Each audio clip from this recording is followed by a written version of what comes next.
Well, I've had a disaster. After my last coat of poly, I hung it out actually in the sun and to let it sort of bake on there. Brought it inside at one point. It slipped and got knocked. Not even that hard. You can see on the headstock here, I do have some damage on the finish that would be need replaced, but that's not my big problem. The big problem is that the entire neck joint completely failed. Now the interesting thing that I see here is that it's a glue failure. There is no wood break. It broke completely at the joint. I've started to sand a little bit of this neck pocket. I'm going to sand the sides. I just don't know why it failed very easily. It was not that hard of a hit, and it just broke right off. I'm a little bit perplexed by this. I must say thank you once again for stopping by JRG Guitars here for another episode in our SG build from SoloMusicGear. This episode will definitely be dedicated to fixing this guitar up and getting us back on track to where we were. If you enjoy this type of content, if you've come back to the channel again, if you have not already, please hit that subscribe button so we can get you the next episode. Hit the notifications bell so you'll definitely get a notice of that, and you can come on in here and see all these episodes. This thing's coming through to the finish. Not much more left to go after we fix this problem. We'll be able to plug this thing in and hear some nice guitar sounds at the end. So coming up is our next episode.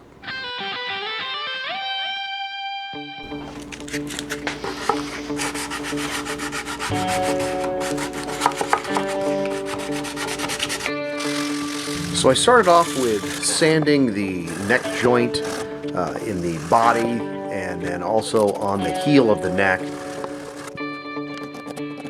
Unfortunately, I am forever scarred now with a set neck and a glue joint, and we'll worry that it will fail at all times. So I'm going full overkill mode to where I've got these little threaded inserts that I plan to use. Obviously this is a set neck, not a bolt-on neck, and I don't want to see anything. So my plan is to drill a hole here, which this is just over a 1/4 inch thick. It's about 0.33 thickness. I'm going to take these threaded inserts and I'm going to set them in the guitar body on 4 different places. So we're going to drill holes, not all the way through, and I'm going to thread these in there and set them in. And then we're going to set the neck in. I'm still going to glue it up, everything else how it will be. And then I have a nice little countersunk screw that will come in through the top, and it will basically suck that neck down in there, and it will be solid as a rock. The other thing that I will do to ensure this, having to do on the back side of the guitar, will be with the strap button. So the strap button, what I've seen here is that it actually is put on the neck right here, and that would have to do to weight the guitar correctly. I will put the strap button here, so that way I will be to drill a screw all the way through, and I will use a longer screw than the regular strap button screw. Drill a hole all the way through, and therefore it'll pinch and suck that nut up into there. So with all of those factors put together, I sure hope we don't have another failure. So we're going to give all this a shot right now. My strings appear to have good alignment all the way up. We're set pretty well. Some stuff has moved. I'm going to double check my scale length to make sure we're perfect, and then I'll mark the holes and do some drilling for those inserts.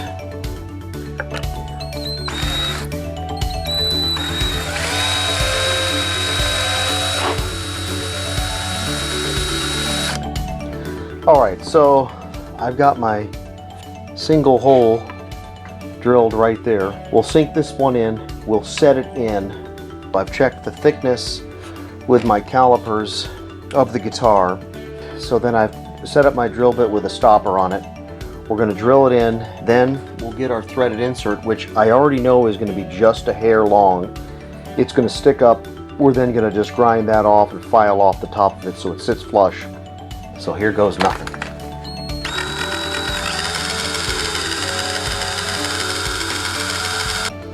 Alright, so that hole is now drilled. Moment of truth, did we have any blowout on the back? We did not.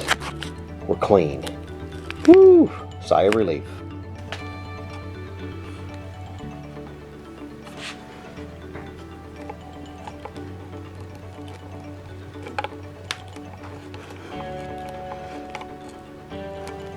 We'll do a quick little zoom in on it so we can see there it is. We're raised just a tiny bit. I knew that was going to be the case, but that's okay.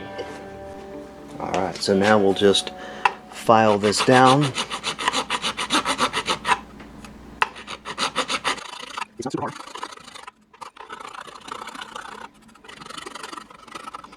When I set this neck in and I lay my glue in and I tighten these 4 screws down, I will have a screw through the back to suck that down as well. Let it set up with the glue, and then that strap button will basically be there, and it will hide the fact that there's a screw holding the neck in. So it's all coming together until it all falls apart. So here's the other end of it. It's going to slip in just like this.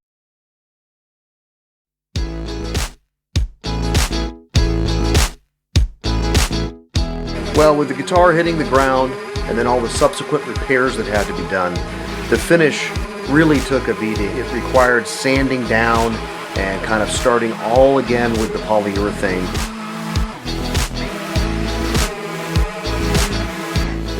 Some of the areas had some really deep scratches and pop marks that required some filling. So I took some of my green filler and added in the red dye with that, and made sort of a red paste, if you will, and then was able to put that into some of the deeper scratches. And I would have a multi-step process of applying that in a thin coat, sanding it back, then applying some more, sanding again, applying more until I built it up to where it could then be even with the rest of the finish. Okay, so I've got my point marked here, and I'm going to center punch it so that I get it right where I want it.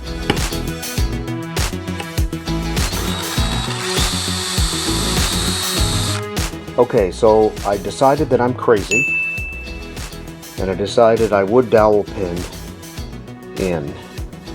So I pre-drilled some diagonal holes that will go in to the body. I wanted to have it in here so I would have the right angles, so I can just push it in there about 3/8 of an inch, just to bite a little bit. I want to get some glue down in that hole. Here goes nothing, as we say. Gluing in the neck was a pretty intense process. So in the prior glue up, I just put the glue, put a couple of clamps on it, made sure when I put it in that my scale length was right where I wanted it, made some adjustments, tapped it back and forth just a bit if I wanted to, had the high and the low E on to make sure it was set correctly, and then just clamped it down tight. This time obviously it was a little bit more because I have all these screws that I'm dealing with, so I applied the glue, put the neck in, screwed it in, screwed in that strap button screw. Time for some Tylenol. And so I have a syringe with glue in it. So I had those 2 diagonal holes that were drilled in there. I applied with a syringe there some Titebond wood glue down in the hole. Then I tapped the wood dowel in there using a 3/16 wooden dowel and cut the ends off just a little bit. I'm going to go back and do a whole bunch of finish work and cut that off at the end. After those were in there, clamped it up tight, so with the screws holding it together and the clamps on there, we'll see how it goes.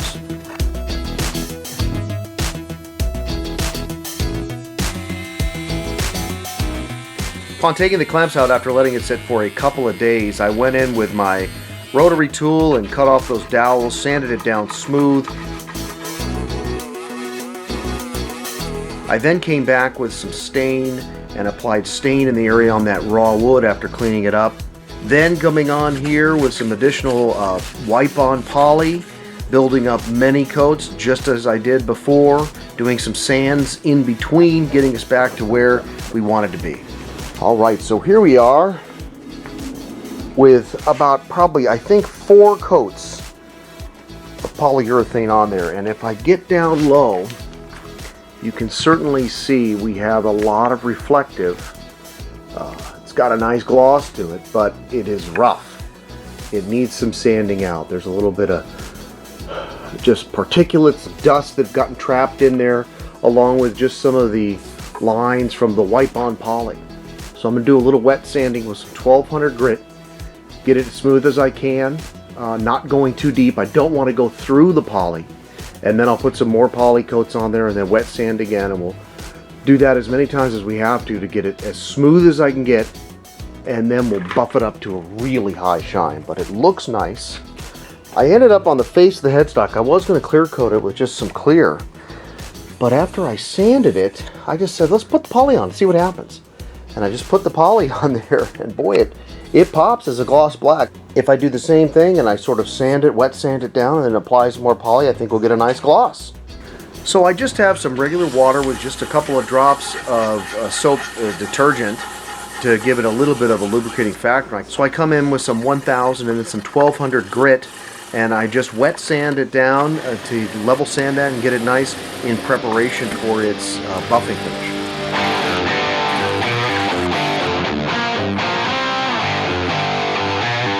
Now the neck, I wanted to have a different feel. I don't like the feel of a gloss neck, so what I had done was, you can see, taped off there and just applied some of the stain, and now I'm going through with some steel wool and sanding it down. Did go through some of the sanding sealer that I had put on top, but that's okay. I come through with my steel wool, knock all that down, then I just wipe on some sanding sealer with a fine film, not very much needed there, and then come through again, putting another coat on, then steel wool again to knock it down. Of course, the neck is the one item that has to be smooth as silk, because the back of our hand, we don't want to have any rough edges. It'll be very evident there. I then come through with, again, a little high grit sandpaper and wet sand that neck down, not trying to get through the sanding sealer, but trying to get it as smooth as could possibly be. I get up in there and I feather in that hard line so that you won't see it as much, and then I come through yet again and wet sand that body, multiple coats of poly on there with multiple wet sands in between, trying to clean up some of these areas that maybe didn't look as good as they did. Wet sanded down. I'm going to give it a little buffing. Just get the surface a little bit wet to start. I just use stuff I bought at the auto parts store.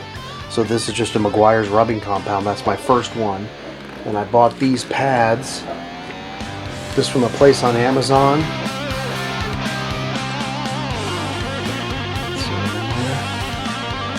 So I start here with the rubbing compound, as you can see, wetting the surface and then going on and just trying to get in a uniform way across, and this really starts to make it shine.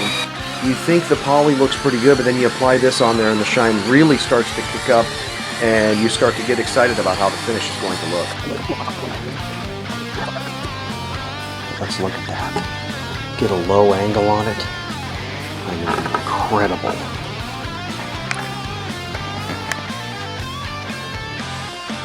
Can't hold it far enough away.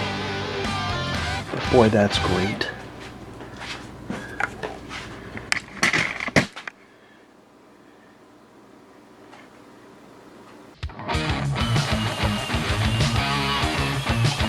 So I save you from all of the buffing footage here. I do go through 3 different types of compounds, starting with a rubbing compound to a polishing compound, finally to a scratch out compound at the end, which gives it a really nice shine. It's a messy process with this fly off going all over the place, including right at you onto the camera.